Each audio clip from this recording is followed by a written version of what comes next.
Mas marami pa ang murang gulay na ibinibenta sa Kadiwa stores. Kaya target ng Department of Agriculture na dagdagan pa ang mga outlet nito sa bansa. May report si Clazel Pardilla. Ang karaniwang 200 pesos na gastos ni Nanay Merly sa pagbili ng gulay at rekado, naging 100 pesos lamang nang bumili sa Kadiwa Store sa Department of Agriculture. Pre po matipid kasi magpambili ka pa ng isda, mga ganun. Kung saan yung mas mura, doon po tayo. Kumpara sa palengke, 5 pesos hanggang 50 pesos na mas mura ang tindang gulay sa Kadiwa Store. Halimbawa, ang wombok 20 hanggang 35 pesos per kilo. Naglalaro naman sa 35 hanggang 40 pesos ang presyo ng sayote, kalabasa at repolyo. Mababa rin ang bentahan sa ilang rekado.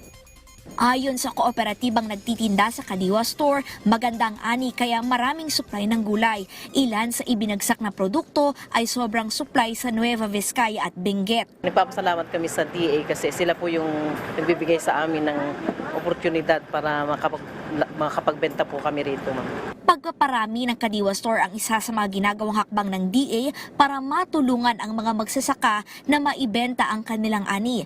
Target naman ni Secretary Kiko Tiu Laurel Jr. na magpatayo ng mas maraming warehouse, seaport, food terminal at farm-to-market road para mapamura ang mga bilihin. Gumawa na ng technical working group ang DA na maghahanda ng implementing rules and regulations para sa presyo ng mga agri-product na ilalagay sa Price Act.